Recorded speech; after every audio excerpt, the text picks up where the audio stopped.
Hello everybody, and once again welcome back to How to Guide YouTube channel. Today in this video I'm going to show you how you can check your Betfair points on Betfair, so make sure you follow my step till the end.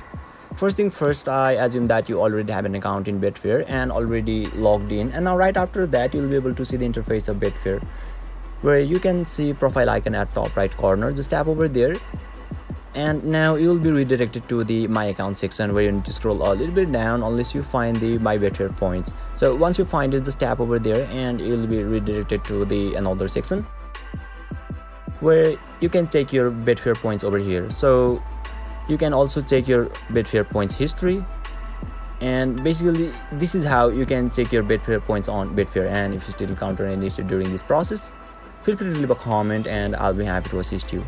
If you found this video helpful, please give it a thumbs up, and if you are new to this channel, make sure to hit the subscribe button and set the bell icon to on so that you can stay updated with our latest content. Thank you for watching, and I'll see you next time.